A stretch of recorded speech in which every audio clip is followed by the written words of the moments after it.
तो नेक्स्ट जो हमारा टॉपिक रहेगा वो रहेंगे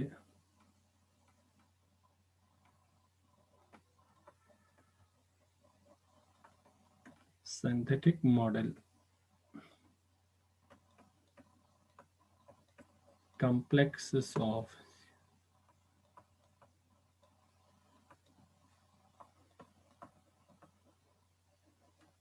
cobalt कैसे is oxygen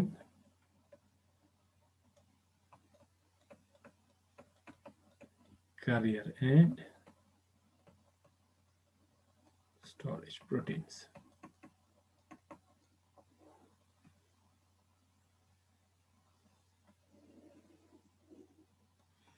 तो टॉपिक हमारा रहेगा synthetic model complexes of cobalt is oxygen carrier and storage protein. कैसे कोबाल्ट के कॉम्प्लेक्स आपकी oxygen carrier as well as oxygen store में मदद कर सकता है, या ये कैसे आपकी जैसे कि हमारे नेचुरल जो ऑक्सीजन कैरियर प्रोटीन्स हैं इनकी प्रॉपर्टीज को मिमिक कर सकता है या इनकी प्रॉपर्टीज को रेप्लिकेट कर सकते हैं।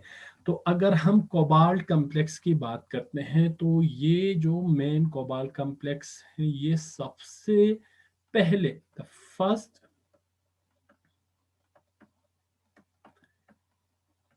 and mostly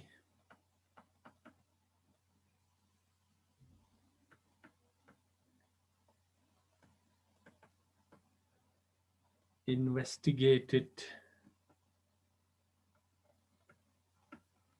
complex।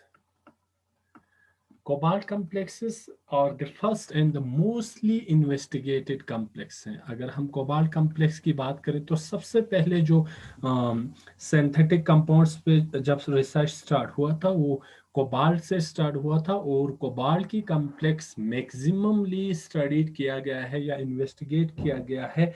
इसका तो रीजन क्या है, क्यों इसको ज्यादातर स्टडी किया गया है? तो इसकी वजह से किया गया है क्योंकि ये जो जो natural oxygen carrying metalloenzymes है वहां पे cobalt is an active centre पाया गया है। ठीक है, due to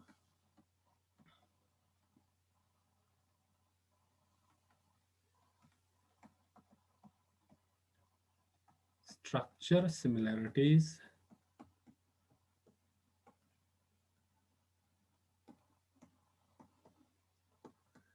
with the natural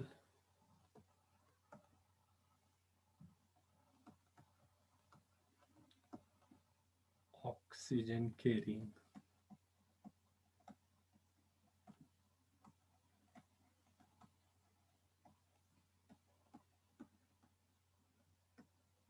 enzymes.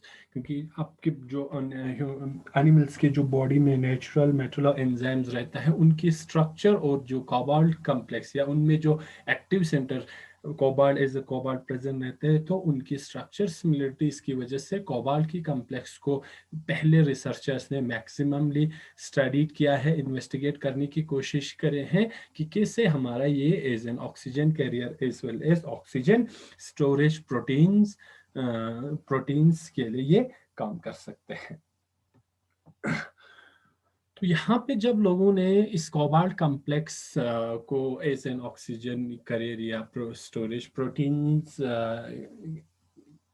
के थ्रू इनको देखने की कोशिश की, तो जब ये इन्वेस्टिगेशन स्टार्ट हुआ तो मैक्सिमम रिसर्चर्स ने यहाँ पे aprotic solvents use aprotic solvents को प्रेफर किया गया है। ठीक है, एप्रोटिक सॉल्वेंट मींस दो solvent they does not contain hydrogen, means ऐसे सॉल्वेंट को लोगों ने प्रेफर किया कि जिनमें हाइड्रोजन प्रेजेंट नहीं हो।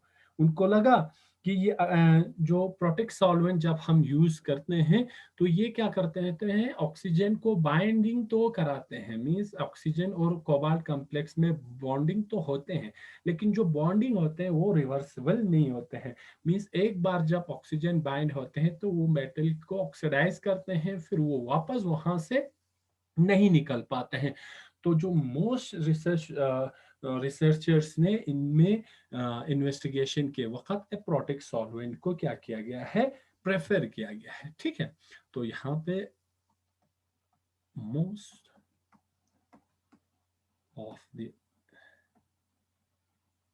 researchers preferred aprotic solvents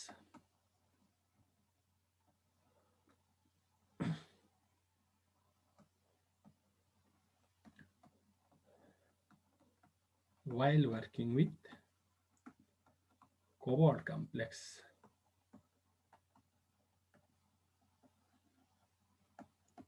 during their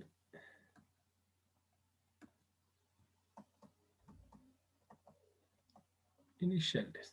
तो फास्टली जब कोबाल्ट कॉम्प्लेक्स पे जब काम होना स्टार्ट हो गया, काम शुरू हो गया, तो रिसर्चर्स ने प्रेफर किया कि भाई हम इनमें जो सॉल्वेंट यूज करेंगे वो एप्रोटिक सॉल्वेंट्स को हम ज्यादा यूज करेंगे। तो इसके लिए भी इनके पास दो रीजन थे,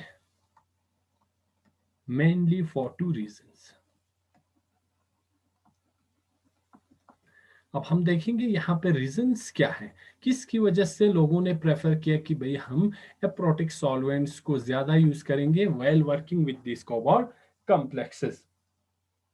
तो पहला जो इनका रीजन था कि जो एप्रोटिक सॉल्वेंट को यूज करने का, तो वो ये था कि वो लोग ये समझते थे कि जो एप्रोटिक सॉल्वेंट्स में ये एबिलिटी है कि वो एक ऐसा इन्वायरमेंट क्रिएट करे अराउंड दिस कोबाल्ट कॉम्प्लेक्सेस, जो कि हमने देखा हाइड्रोफोबिक पॉकेट्स होते हैं या हाइड्रोफोबिक जो चेन्स होते हैं around natural this oxygen carriers.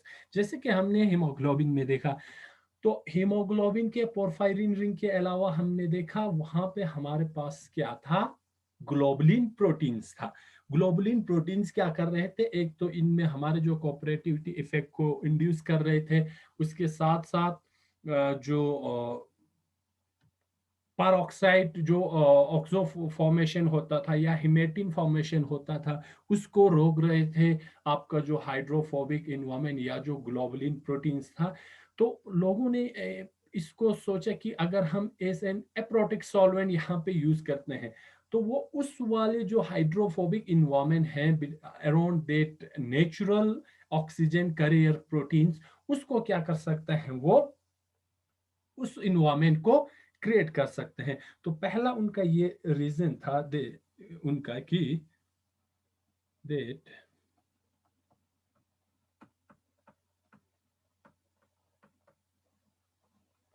solvent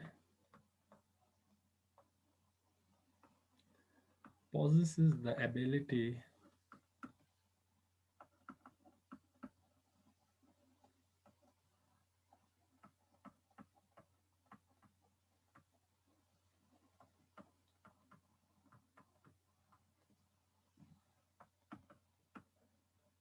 similar to that provided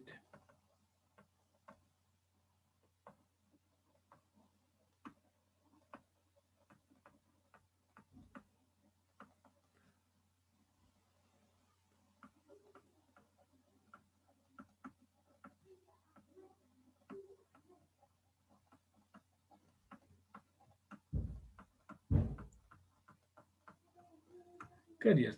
तो पहला जो इनका एजम्पशन था एप्रोटिक सॉल्वेंट को यूज करने का, तो उनका ये था कि ये जो एप्रोटिक सॉल्वेंट्स में जिनमें प्रोटॉन नहीं है तो उनके पास ये एबिलिटी है कि वो अराउंड दैट कोबाल्ट कॉम्प्लेक्स वो वाला इन्वायरमेंट क्रिएट करें जो कि सिमिलर इन्वायरमेंट हाइड्रोफोबिक या ग्लोबुलिन प्रोटीन्स की जब हम बात करते हैं नेचुरल कैरियर्स के अराउंड, तो ऐसा कुछ इन्वायरमेंट हमारा ये जो एप्रोटिक सॉल्वेंट बना सकते हैं around that particular cobalt complexes which are studied for studied as a synthetic model complex for oxygen carrier and storage protein। तो ये पहला रीजन था।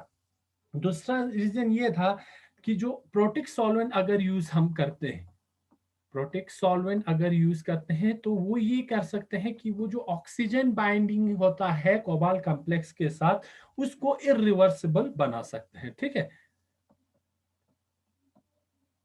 often led to the irreversible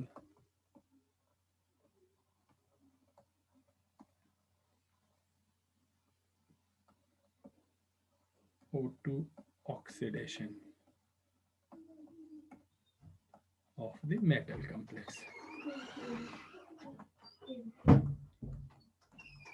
तो दूसरा रीजन ये था कि अगर हम प्रोटिक सॉल्वेंट अगर हम वो यूज करते हैं तो क्या होता है कि जो इंटरेक्शन रहता है between cobalt and the oxygen वो आपका यहाँ पे इरिवर्सिबल हो सकता है। मींस यहाँ पे oxygen as well as metal ion एक दूसरे का कोऑपरेटिवली क्या कर सकते हैं, ऑक्सीडेट कर सकते हैं। तो जो ऑक्सीजन की बाइंडिंग है वो इरिवर्सिबल नहीं हो, इरिवर्सिबल हो सकता है या रिवर्सिबल नहीं हो सकता है कि एक बार जब ऑक्सीजन कॉम्प्लेक्स के साथ बाइंड होंगे तो वो वापस वहां से डिटेच नहीं हो पाएंगे। लेकिन बाद में क्या पता चला कि भाई ऐसा एजम्पशंस कि सिर्फ इसमें हम एप्रोटिक सॉल्वेंट यूज कर सकते हैं, इसको क्या कर दिया एक साइंटिस्ट ने रूल आउट कर दिया। ठीक है, तो साइंटिस्ट उस वक्त फ्रेमी करके एक साइंटिस्ट ने इन अराउंड 1852 में इस assumptions को क्या कर दिया, रूल आउट कर दिया। ठीक है, फ्रेमी इन 1852 ruled out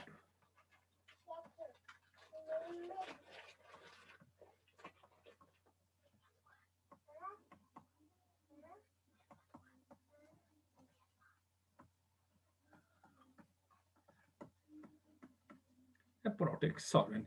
फ्रेमी ने देखा कि भी ये जरूरी नहीं कि हम सिर्फ एप्रोटिक सॉल्वेंट को यूज करके कोबाल्ट कॉम्प्लेक्स को हम प्रिपेयर कर सकते हैं as an oxygen current protein.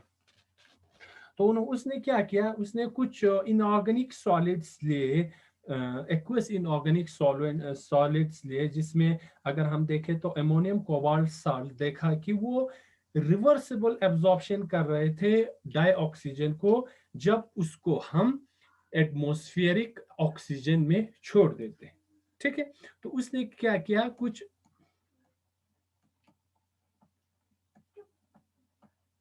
Ammonium cobalt salts लिए और उसको क्या कर दिया, या हम कुछ ऐसे कर सकते हैं एक्वस सॉल्यूशन उसने लिया of inorganic solvent, inorganic solvent, और उसको क्या कर दिया एटमॉस्फेरिक O2 में छोड़ दिया। मींस आउटसाइड इन्वायरमेंट में उसने उसको छोड़ दिया। तो उसको ये पता चला कि यहाँ पे कुछ ऑक्सीजन के साथ रिएक्शन उसको देखने को मिला कि उसको कुछ ऐसे कुछ कंपाउंड्स में उसको कलर चेंज नजर आने लगा जब उसको एटमॉस्फेरिक ऑक्सीजन या बाहर की इन्वायरमेंट में जब उसको उन्होंने छोड़ दिया। ठीक है, तो यहाँ पे उनको ये नजर आया कि यहाँ पे कुछ सम कलर चेंज ऑब्जर्व, उसने कुछ कलर चेंज ऑब्जर्व किया ऐसे कॉम्प्लेक्स में। एक्वस सॉल्यूशन लिया कुछ इनऑर्गेनिक सॉल्वेंट्स का, या जैसे कि उसने एक अमोनिया कोबाल्ट सॉल्ट लिया और उसको एटमॉस्फेरिक ऑक्सीजन में छोड़ दिया, तो उसको कुछ इस कंपाउंड में कलर में चेंजिंग नजर आई। ठीक है, तो बाद में उसको ये पता चला कि ये वाले कंपाउंड्स भी प्रोटिक सॉल्वेंट में भी, क्योंकि एक्वस ले रहे प्रोटिक सॉल्वेंट में वहां पे भी ये ऑक्सीजन को क्या कर रहा था, रिवर्सिबली बाइंड कर रहा था। तो इसमें एग्जांपल अगर हम देखें तो उसने लिया एक कोबाल्ट का कॉम्प्लेक्स लिया, ठीक है, एमोनिया के साथ उसने ये वाला कॉम्प्लेक्स लिया CONH3O2 प्लस, इसको एटमॉस्फेरिक ऑक्सीजन में उसने क्या कर दिया, छोड़ दिया या रख दिया। ये वाला कॉम्प्लेक्स येलो कलर का था, तो जब उसने इसको एटमॉस्फेरिक ऑक्सीजन के साथ रिएक्शन होने दिया तो उनको एक ब्राउन कलर कॉम्प्लेक्स, जब इसका एटमॉस्फेरिक ऑक्सीजन के साथ रिएक्शन होने लगा तो कलर येलो से उसको ब्राउन कलर वाला एक कॉम्प्लेक्स उसको मिल गया। बाद में जब उन्होंने देखा तो इनको एक परऑक्सो कॉम्प्लेक्स या oxo complex of this ammonia and cobalt उनको मिला, जिसका फॉर्मूला ऐसा कुछ था NH3 5CO। यहाँ पे उसने देखा कि यहाँ पे आपका ऑक्सीजन क्या हो रहा है, ऑक्सो कॉम्प्लेक्स फॉर्म कर रहा है इस वाले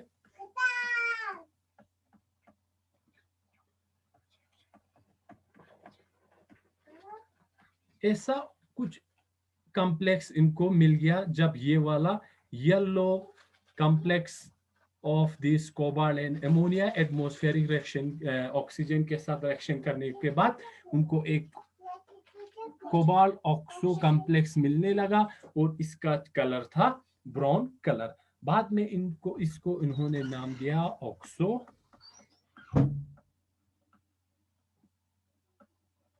कोबाल्टेट। इसको उन्होंने नाम दिया ऑक्सो कोबाल्टेट कि ये वाला जो आपका कोबाल्ट का कॉम्प्लेक्स है वो प्रोटेक्ट सॉल्वेंट्स में भी बना सकते हैं complex with this cobalt complex and oxygen.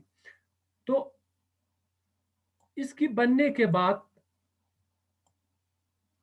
52 से लेके बाद में अराउंड 1898 के अराउंड दो साइंटिस्ट थे जिसका नाम था वर्नर एंड माइलिस।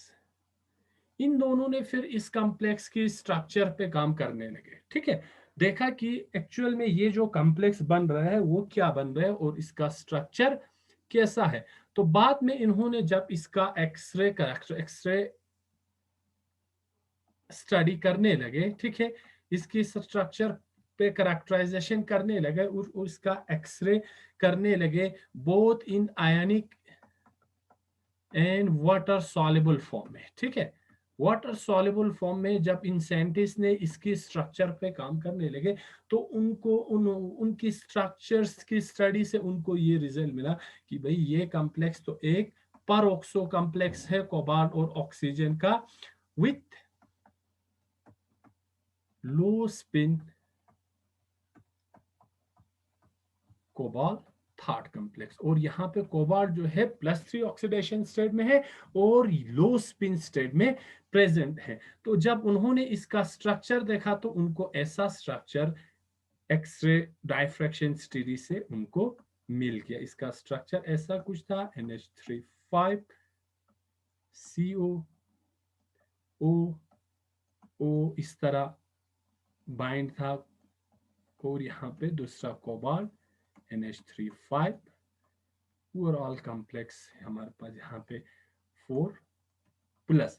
ऐसा स्ट्रक्चर उनकी स्टडी में मिल गया कि ये तो एक्चुअली ये कोबाल्ट और ऑक्सीजन, जब हम इस कोबाल्ट अमोनियम सॉल्ट को एटमॉस्फेरिक ऑक्सीजन में इसको छोड़ देते हैं या रिएक्शन होने देते हैं तो ऐसा कुछ कॉम्प्लेक्स फॉर्मेशन हो रहा था जिसका कलर ब्राउन था।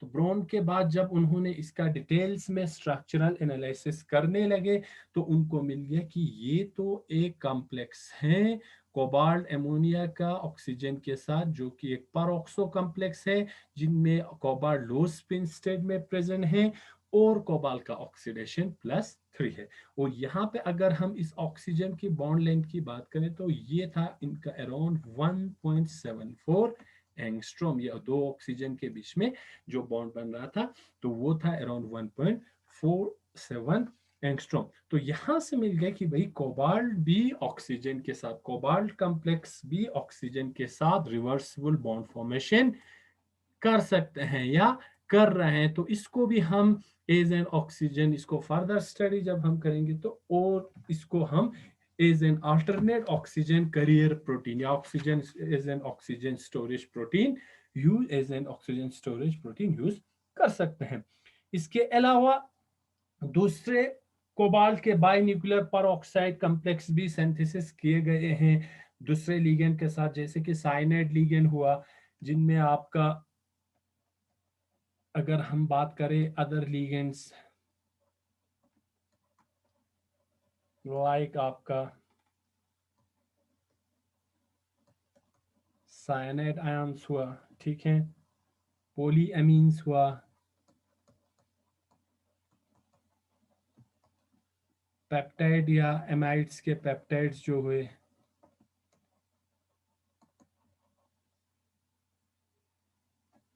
या आपका अमाइनो एसिड्स हुआ,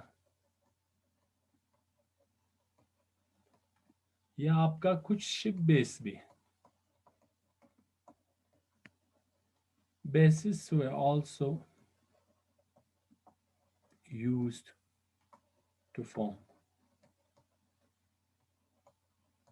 बाई न्यूक्लियर कोबाल्ट कॉम्प्लेक्सेस। तो बाकी लिगेंड्स के साथ बाई न्यूक्लियर कोबाल्ट कॉम्प्लेक्स की सिंथेसिस किए गए हैं। तो इसमें इंपॉर्टेंट जो है आपका यहाँ पे है एक शिफ बेस। तो ये शिफ बेस क्या चीज है और ये कैसे लिगेंड्स है और इनका कोबाल्ट के साथ कॉम्प्लेक्स कैसे फॉर्म होते हैं। तो शिफ बेस की अगर हम बात करें तो अगर किसी लिगेंड में आपके पास कार्बन और नाइट्रोजन के बीच में डबल बॉन्ड प्रेजेंट होते हैं तो इसे ऐसे लिगेंड्स को हम डायरेक्टली शिफ्ट बेस कहते हैं। क्या होगा, कार्बन और नाइट्रोजन के बीच में अगर आपका डबल बॉन्ड प्रेजेंट है तो ऐसे लिगेंड्स को शिफ्ट बेस लिगेंड कहते हैं। तो कोबाल्ट और शिफ्ट बेस लिगेंड के बीच में कॉम्प्लेक्स फॉर्मेशन होना और वो ऑक्सीजन के साथ रिवर्सिबली बाइंडिंग शो करना, ठीक है। तो एक साइंटिस्ट ने जिसका नाम था, इधर लिखते हैं,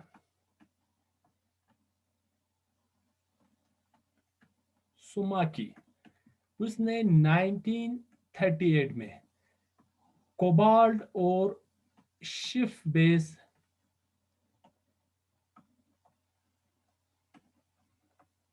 लिगेंड के बीच में कॉम्प्लेक्स फॉर्मेशन डिस्कवर किए। कुछ ऐसे लिगेंड थे जिसमें शिफ्ट बेस प्रेजेंट थे और उनके बीच और कोबाल्ट के बीच में कॉम्प्लेक्स फॉर्मेशन देखा और देखे कि ये जो एटमॉस्फेरिक ऑक्सीजन है उसको रिवर्सिबली एडसॉर्प्शन कर रहे थे, ठीक है। तो इसका जो कॉम्प्लेक्स था वो था कोबाल्ट और सैलेंट के बीच में, ठीक है। Cobalt as a central metal atom और ये जो सैलेंट है वो एज ए लिगेंड। अब ये सिलेंट क्या चीज है, ये सिलेंट जो है वो एक टेट्राडेंटेट लिगेंड है। क्या है, टेट्राडेंटेट लिगेंड है जिसमें आपके पास 4 डोनर एटम रहते हैं, 2 नाइट्रोजन और 2 ऑक्सीजन। इसका स्ट्रक्चर अगर हम देखें तो इस जो सेलेंट का ऐसा कुछ स्ट्रक्चर बनता है, 2 बेंजीन रिंग होते हैं, ठीक है। ये बेंजीन रिंग फर्दर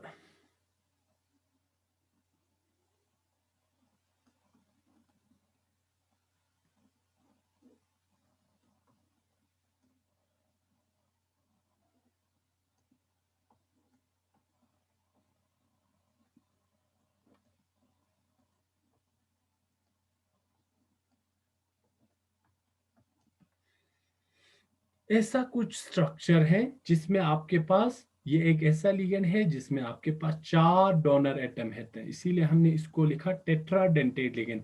2 इसमें नाइट्रोजन एटम है जो अपने लोन पेयर्स को डोनेट कर सकते हैं फॉर कॉम्प्लेक्सेशन के लिए और यहाँ पे ऑक्सीजन है, ऑक्सीजन भी इसको इसमें कॉम्प्लेक्स फॉर्मेशन में अपने लोन पेयर्स को डोनेट कर सकते हैं। तो ये ऐसे कुछ करके कोबाल्ट के साथ बॉन्ड बना लेते हैं, 2 नाइट्रोजन एटम और 2 ऑक्सीजन एटम के साथ। ऐसे कोबाल्ट और इस वाले लिगेंड के साथ बॉन्ड बना लेते हैं। अब यहाँ पे देखो, इसीलिए हमने इसको शिप बेस किया। यहाँ पे नाइट्रोजन और इस कार्बन के बीच में क्या है, डबल बॉन्ड प्रेजेंट है।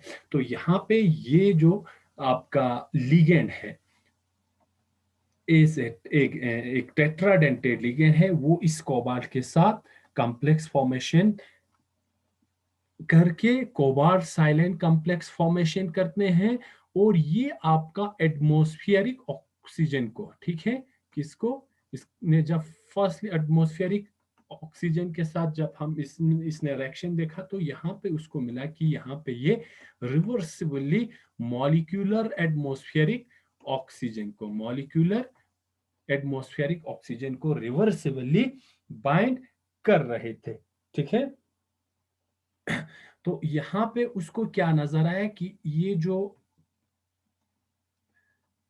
कोसाइलेंट थे इसका कलर था red brown colour, red brown colour था। तो जब ये एटमॉस्फेरिक ऑक्सीजन के साथ रिएक्शन कर रहे थे तो इसका कलर जो है वो आहिस्ता आहिस्ता डार्कनिंग होने लगा, means red brown colour further dark होने लगा।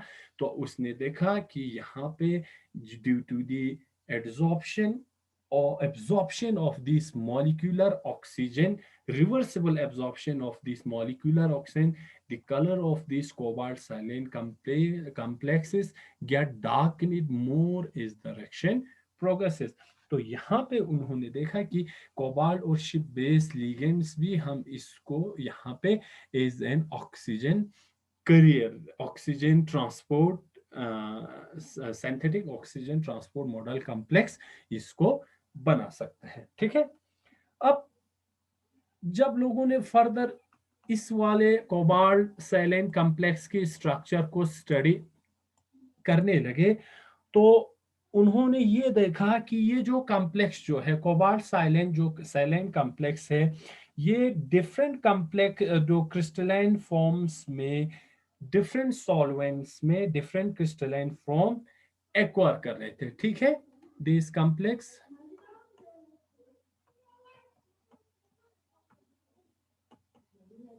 attain different crystalline forms in different solvents। तो इसका ये इंपॉर्टेंट प्रॉपर्टी था कि ये जो कॉम्प्लेक्स है वो डिफरेंट सॉल्वेंट्स में डिफरेंट क्रिस्टलाइन फॉर्म्स एक्वायर कर रहे थे। और यहाँ पे जो क्रिस्टलाइन फॉर्म्स हैं इनकी फिर डिफरेंट क्रिस्टलाइन फॉर्म्स की जो ऑक्सीजन बाइंडिंग कैपेसिटी था सॉलिड फॉर्म में वो भी डिफरेंट देखने को मिले। क्यों? क्योंकि जब ये सॉलिड स्टेट में क्रिस्टलाइन फॉर्म में कन्वर्ट हो रहे थे तो वहां पे उनकी क्रिस्टलाइजेशन का जो प्रॉपर्टी था वो डिफरेंट था। क्रिस्टलाइजेशन की प्रॉपर्टी डिफरेंट होने की वजह से उनमें जो क्रिस्टल के बीच में जो स्पेस थे वो भी डिफरेंट उनको दिखने लगे कि डिफरेंट सॉल्वेंट में डिफरेंट क्रिस्टल्स फॉर्म बन रहे थे, डिफरेंट क्रिस्टल्स के बीच में जो इंटरलिंक्ड जो वाइड थे स्पेस थे वो भी डिफरेंट थे। और उन स्पेस पे डिपेंड कर रहा था oxygen binding capacity of this crystals, oxygen binding capacity of these crystals।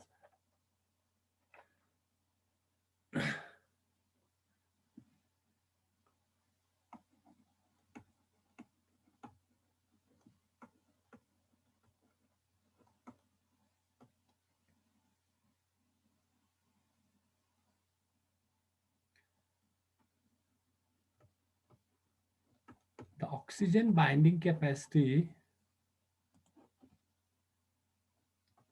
of this complex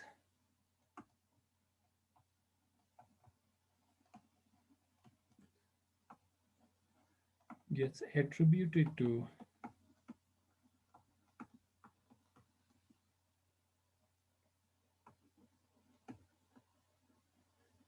presence of voids or cavities that allow passage of O2 from these crystals। अब इसकी जो क्रिस्टल के बीच में जितना स्पेस ज्यादा रहेंगे उतना इसके ऑक्सीजन जो बाइंडिंग कैपेसिटी ज्यादा होगा। तो कुछ सॉल्वेंट्स में डिफरेंट फॉर्म में क्रिस्टलाइज हो रहे थे तो वहां पे स्पेस कम मिले तो उनकी ऑक्सीजन जो बाइंडिंग कैपेसिटी था वो कम नजर आने लगे। तो इसकी जो एक्चुअल जो ऐसे कॉम्प्लेक्स में ऑक्सीजन बाइंडिंग कैपेसिटी है वो डिपेंड कर रहे थे कि किससे ये वाले कॉम्प्लेक्स क्रिस्टलाइज हो रहे थे इन सॉलिड फॉर्म। तो यहाँ पे फिर depending upon this crystallization ways या crystallization manners, two forms of, या हम ऐसे कह सकते हैं two form structural forms have attained। एक को इन्होंने दिया एक्टिव स्ट्रक्चर, दूसरे को इन्होंने नाम दिया inactive structures depending upon the crystallization way या depending upon the crystallization manners। तो एक्टिव स्ट्रक्चर्स किसको कहा? उन्होंने एक्टिव स्ट्रक्चर्स ऐसे स्ट्रक्चर्स को कहा जिनमें एक तो डायमेरिक यूनिट्स थे। डायमेरिक यूनिट मींस ऐसे जो हमने यहाँ पे स्ट्रक्चर्स बनाया है, ऐसा दो स्ट्रक्चर्स कंबाइन होंगे, ठीक है, डाइमर बनेंगे यहां से, फिर ये उल्टा ऊपर नीचे से ऐसा एक स्ट्रक्चर। एक तो ऐसे स्ट्रक्चर्स में डाई यूनिट होंगे होंगे और इनमें मोर ओपन लेटिस मींस जो क्रिस्टल के बीच में जो स्पेस होंगे वो ज्यादा होंगे relative to inactive form. Inactive structures में यहां पे भी डायमेरिक फॉर्म होंगे, ठीक है, यहां पे डायमेरिक फॉर्म होंगे, लेकिन यहां पे जो स्पेस होंगे, ठीक है, space between lattice is less. दो लेटिस के बीच में जब ये क्रिस्टलाइज कैसे होंगे, लेटिस रहेंगे एक दूसरे के बीच में अरेंज होते जाएंगे। तो अगर ऐसे स्ट्रक्चर के बीच में डायमेरिक यूनिट के बीच में अगर स्पेस ज्यादा होंगे तो ऐसे स्ट्रक्चर्स को इन्होंने नाम दिया एक्टिव स्ट्रक्चर्स। और अगर space between the lattice is less, ऐसे स्ट्रक्चर्स को इन्होंने कहा इनएक्टिव स्ट्रक्चर्स। अब यहाँ पे ये जो स्ट्रक्चर्स हैं वो कैसे बनेंगे? स्ट्रक्चर्स अब स्पेस कम कैसे होंगे? अगर सिर्फ इंटरेक्शन आपके दो यूनिट के बीच में, ऐसे दो यूनिट के बीच में रहेंगे तो इसमें ओपन स्पेस ज्यादा होंगे। और अगर यहाँ पे सेंट्रल मेटल एटम और दूसरे लेटिस के अगर आपका लिगेंड्स के साथ अगर इंटरेक्शन होंगे तो वहां पे स्पेस कम बनेंगे। तो एक्टिव फॉर्म की अगर हम स्ट्रक्चर देखें तो ऐसा स्ट्रक्चर्स आपको देखने को मिलेंगे, क्योंकि यहाँ पे क्या है, स्पेस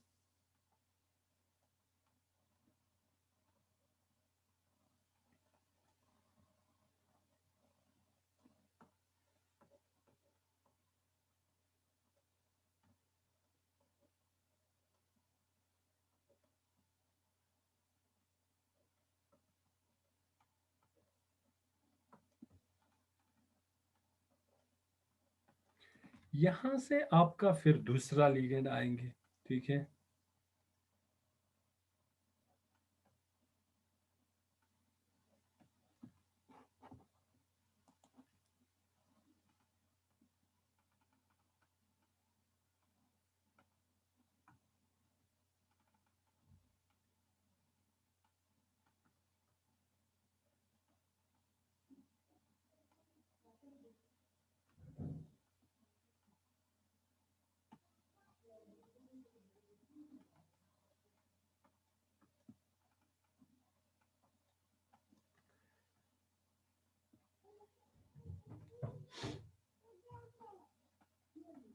ऐसे स्ट्रक्चर्स आपको देखने को मिलेंगे इन केस ऑफ किसकी फॉर्म में मिलेंगे, यहाँ पे एक्टिव वाले स्ट्रक्चर्स में। एक्टिव क्योंकि यहाँ पे सिर्फ जो इंटरेक्शन रहेगा वो बिटवीन दीज टू लिगेंड्स रहेंगे। अब अगर हम इनएक्टिव स्ट्रक्चर्स की अगर हम बात करें तो बिल्कुल यहाँ पे जो इंटरेक्शन वो प्रेजेंट रहेंगे, लेकिन यहाँ पे जो कोबाल्ट, यहाँ पे हमने इस तरह पूरे स्ट्रक्चर्स को अब हम नहीं बनाएंगे, सिंपली सेंट्रल मेटल एटम और यहाँ पे जो आपका दूसरा सेंट्रल मेटल एटम और ये जो लिगेंड्स रहेंगे। अब यहाँ पे फर्दर इंटरेक्शन रहेंगे इस वाले सेंट्रल मेटल एटम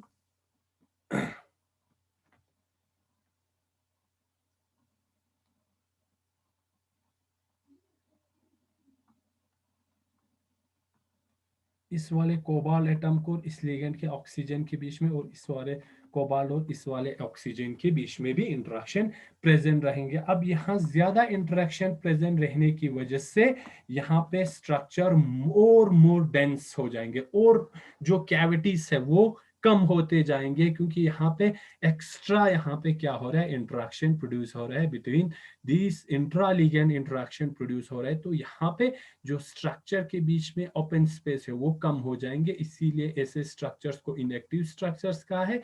और यहाँ पे स्पेस ज्यादा है उसको एक्टिव स्ट्रक्चर कहा है। अब यहाँ पे जितना ओपन स्पेस है उतना ज्यादा फिर इसके ऑक्सीजन कैपेसिटी भी होंगे, क्योंकि यहाँ पे स्पेस कम है तो इसकी ऑक्सीजन कैपेसिटी कम रहता है। ठीक है, तो यहाँ पे जो ऑक्सीजनेटेड प्रोडक्ट हैं वो दो टाइप ऑफ ऑक्सीजनेटेड प्रोडक्ट बना सकता है, या एक 1:1 जिसमें एक कोबाल्ट एक O2 के साथ कंबाइन हो सकता है, या 2:1 टाइप स्ट्रक्चर बना सकते हैं जिसमें एक कोबाल्ट दो ऑक्सीजन के साथ कंबाइन हो सकता है। ठीक है, तो अगर हम इस इंटरेक्शन को देखें तो आपको ऐसा इंटरेक्शन मिल सकता है कि जिसमें स्ट्रक्चर्स को हम पूरा नहीं बनाएंगे, सिंपल इस तरह शो करेंगे। अगर ये ऊपर वाले लिगेंड को अगर आप शो कर रहे हैं, यहां से फर्दर ये जुड़ा हुआ है, ठीक है, इस तरह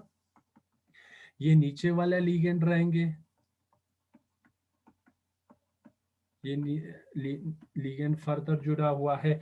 तो यहाँ पे अगर एक